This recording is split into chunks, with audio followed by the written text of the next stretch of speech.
Good afternoon. Hopefully that works. In the next 20-25 minutes, we want to try to make the connection between how irrigation is managed on the farm and the fate of applied nitrogen. It's pretty clear that those two things have to be related. Nitrate nitrogen is an anion. It is in the soil solution. It's not attracted to soil particles. Wherever water in the soil moves, the nitrate will move freely with it. So that really puts the onus on irrigators to be highly efficient with the water. Otherwise, applied nitrogen is not likely to stay around long enough for the plant materials to utilize it effectively. A question that's commonly asked in this kind of thing, we can all intuitively understand that those two things, irrigation and nitrogen, are linked, but often folks don't have an appreciation for how much potential for nitrate loss is there with irrigation. So I'd like to spend just a minute or two trying to give you a flavor for how you might think about that. Again, in the context of soil, all the nitrate will be in the liquid phase in the soil. It won't be stuck to soil particles. When we think about nitrate testing in soil, the labs will all give you back a sample result that is based on the dry wet soil. So to figure out how much that concentration might be in the liquid phase, what we have to do is multiply up a little bit.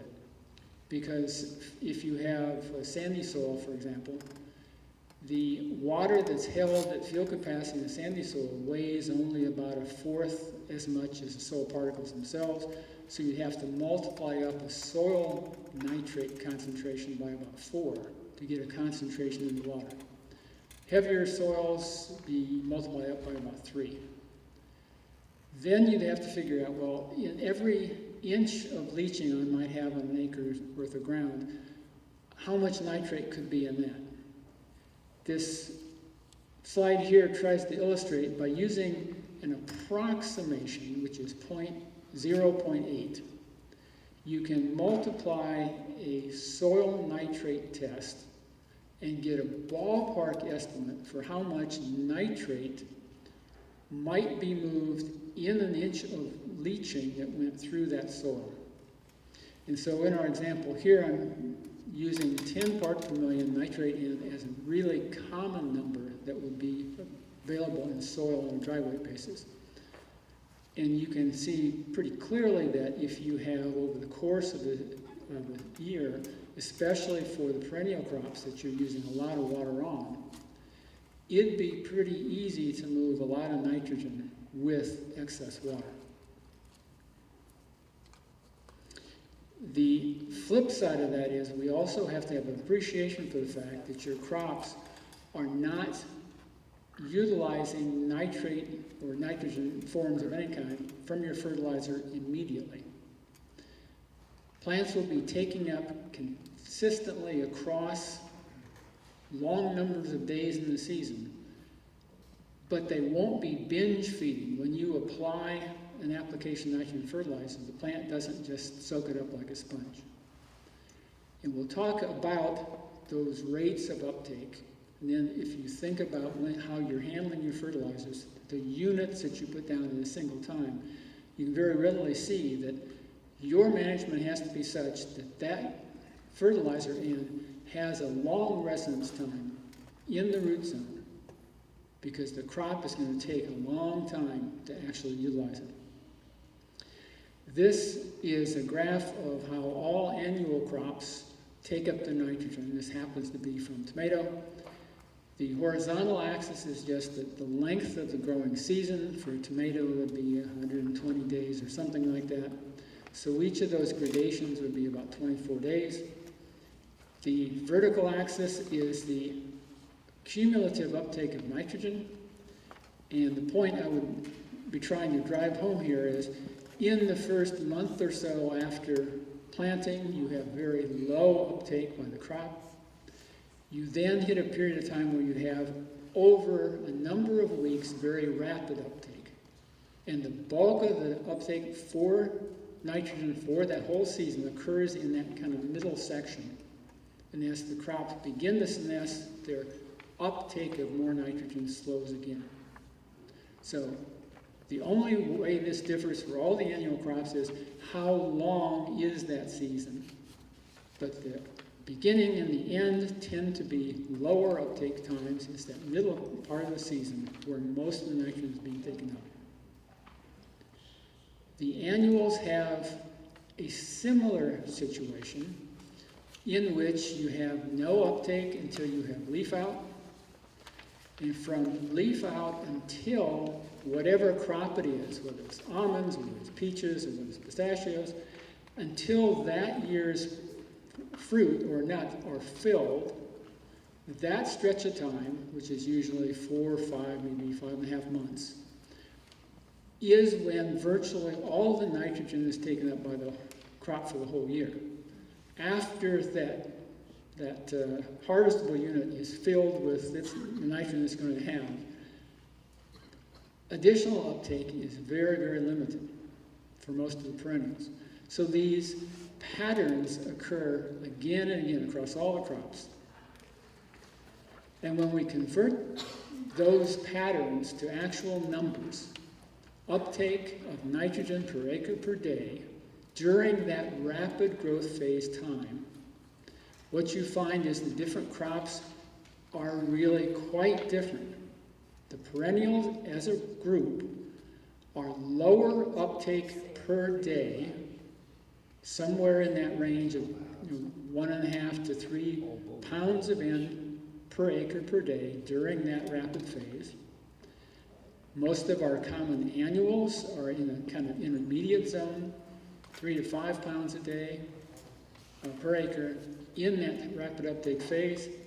And only a handful of crops, and the most obvious one is corn, do we have a crop that will consistently pull more than 5 a day over the course of weeks at a time. So now, let's think back again. How do we fertilize for a crop like cotton? We might side dress 100 pounds on that day. How many days is it going to take for that cotton to actually utilize that? A lot. If you have almonds and you space your fertigations of, let's say, roughly 40 pounds 5 times across the year, well, that 40 pounds is going to have to remain in the root zone, again, for an extended period of time before the crop is actually going to get all of it up out of the soil. So that would bring the question, how deep can you allow that nitrate to move and still get reasonable uptake efficiency? And the answer is, you've got to think about where those roots are.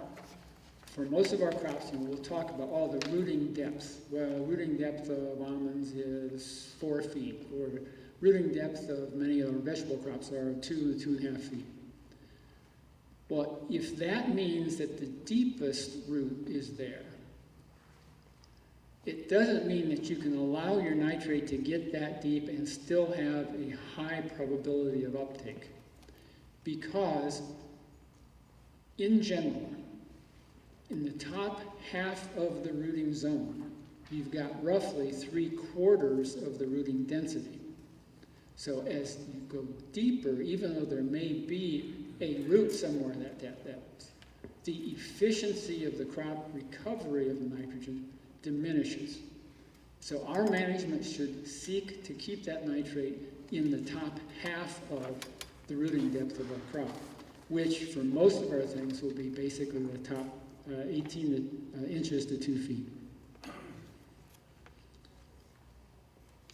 Okay, so let's talk about the efficiency of irrigation management. We'll split that out between the performance of the irrigation system, how uniformly you can place water on the landscape, and then separately, your decisions on volume of application and frequency. So in terms of your ability to distribute water uniformly on the ground, the engineers will talk about a characteristic called distribution uniformity, or DU, which is simply a measure that on any particular management unit, if you are taking measurements of depth of water applied in different spots all over that unit, the quarter of the field that's receiving the least amount of water, the volume applied there, divided by the overall average depth applied, gives you a fractional DU multiplied by 100 gives you a percent DU, right? So the higher the number, the more uniformly water is being applied. What we see is that even when we're spending the money for relatively high-priced micro-irrigation kind of systems, whether that's micro sprinklers or drip for perennials, or whether that's drip tape for annuals, even though we can engineer those systems to be a DU of 90+%, frequently we don't see that actually happening in the real world for various reasons. This data is from one of the irrigation districts farther north in the valley. It's roughly 100 evaluations of commercial fields with micro sprinklers. And of those, we've got some fraction on your left, some actually performing 90+% DU very good, just like the system would be engineered. But unfortunately, on the right you see there, roughly 30% of these are at 80% or less. And even that doesn't sound awful, but you'll see here in a minute that even at 80%, there's a big efficiency price to pay. So if we take two examples, one would be an annual in tomato with the drip system application, 24 inches would be kind of common. Almonds, again, 4 feet, maybe a little bit more would be relatively common. If those are the amounts that we wish to deliver to the driest portion of the field, and of course we're typically trying to irrigate fully in the field, you can see that as that DU goes down, the mean number of inches we have to apply goes up pretty quickly. So in the context of almond there, the difference between managing your system at a DU of 90 or a DU of 70 is a whole bunch of water. So if you go work backwards and say, well, gee, we know that an inch of leaching can take 5, 10, maybe 15 pounds of N with it, you can suddenly see that these things, nitrogen management, irrigation management, really are pretty tightly linked. So to the issue of beyond management of systems so that you're uniformly distributing water, questions of how much are you applying and when you're doing it. You're all undoubtedly familiar with this concept that you can take an environmental measurement, what we call reference evapotranspiration, or ETO, use a crop coefficient, which often comes from a university study that shows, during a certain part of the year, the growing season, this would be the relative amount of water the plant needs. You multiply the ETO times the coefficient, and that will give you a number for your perceived crop water requirement, or crop ET. Very common system, very useful. But a limitation, of course, is that when the original research is done to set these crop coefficients, usually we are trying to take the situation of high yield, high vigor kind of planting. So we're setting the bar up here, right? This will be enough water for the most water demanding situation. What we see in the real world is not all fields are needing that much water. We'll develop that here in a second. To do that, though, I have to tell you about a new tool that has been developed and will be available to you on a limited basis through the website from the Coalition. It's something called actual evapotranspiration, which is a measurement of the depth of water that your individual field is actually losing. It's not a theoretical calculation. It's satellite imagery combined with some spatial SIMS data from the ground, and it calculates for every field in Central California, and across, I think the years that we have the data for now are 2010 through 16, but it will be updated. And it actually allows you to see your field compared to others around, what depth of water was transpired over the course of time. It's very, very useful. By being able to do this across the whole landscape, it gives us an idea about the variability that we observe from field to field of the same crops. So combining that data with a land use survey, we can now pull out the information for all, in this case, all the almond orchards in California. And what you see is there's a tremendous difference. These are graphs, again, the horizontal axis is the number of inches of transpired water over a year's time. The vertical axis is the number of fields that fall into that category, that number of inches. So if you excuse all the stuff on the left up to maybe 30 inches of water, those are all developing young orchards, right? That's what's going on there. But from roughly 30 inches upward, it shows that there's a wide range of actual water losses in these almond orchards. Some of that may come back to the case that people may be under-irrigating in some cases, but a lot of that has to do with the vigor of the planting. The spacing, with your pruning regimes, all kinds of stuff, right? Not all almond orchards, not all vineyards are created equal. Second thing I want you to notice in that graph, the yellow bars, which are slid to your right, represent the portion of the field with the highest water loss. Essentially, not all the areas of a given field are losing the same amount of water. And we're calling that ETA 95, meaning that that's basically the top 5%, the most water-intensive portions of the field. And you see that those are different, right? This distribution shifts up. What that's telling us is the degree of variability within each of these fields, from the low to the high. Now, in working with this data extensively in the last year or so, it's become clear to me that within a particular field, that year over year, we see very similar things happening, right? In a lot of cases, the management's the same, but also the system is the same, right? It's the same spacing, the same management. And we see very consistent traces year over year in general. But as that previous graph would indicate, there's a lot of differences one block to another.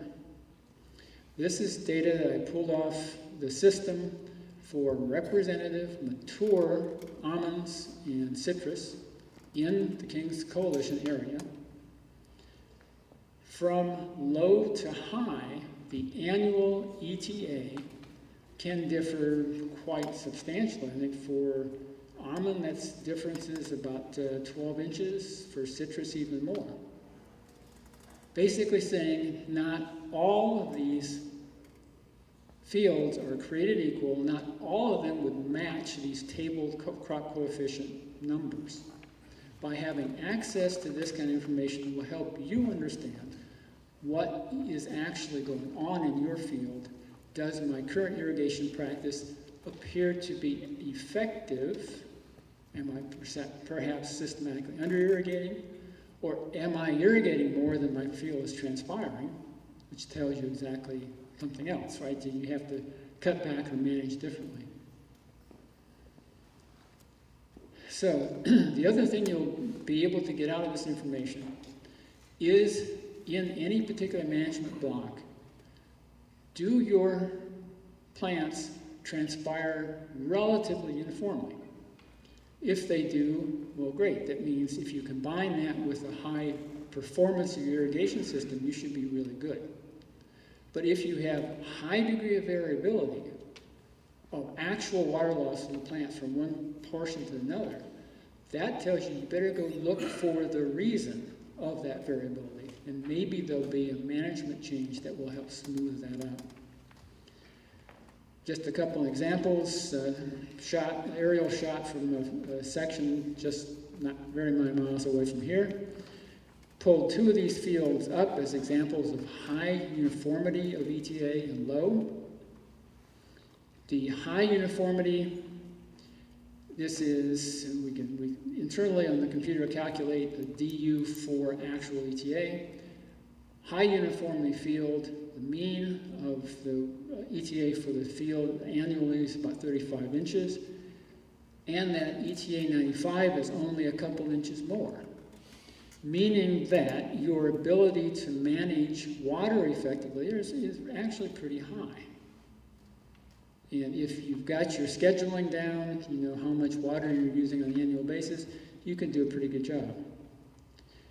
However, if you have a field with high within-field variability, it really complicates what you're trying to do. This is a case, obviously, because these numbers are lower, it indicates it's a younger field.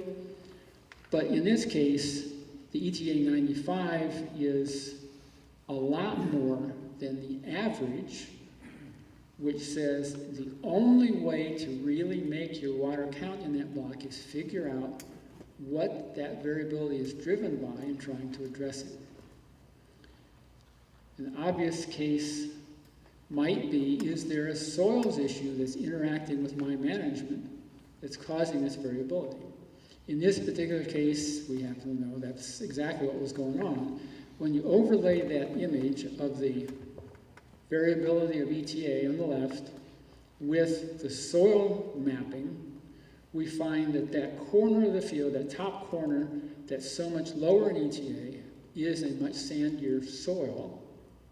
In this case, we've got an individual grower who's using a long irrigation interval and consequently causing water stress in that sandier soil between irrigations.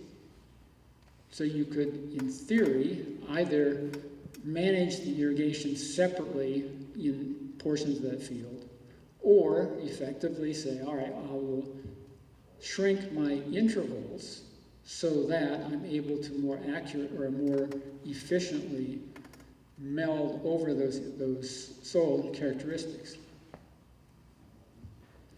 So just in summary, again, these things, the two things are very closely linked. Your efficiency of your nitrogen fertilizers and your irrigation are really tightly linked. And it's impossible to be nitrogen efficient without having some decent control of irrigation. When you apply nitrogen fertilizers in chunks, don't think that that's going to be utilized by the crop really quickly. You've got to keep it in the root zone for an extended period of time. And lastly, with this new ETA tool, I think it will help you visualize what's actually going on your farms. And that will, again, give you the tools to be a better irrigator.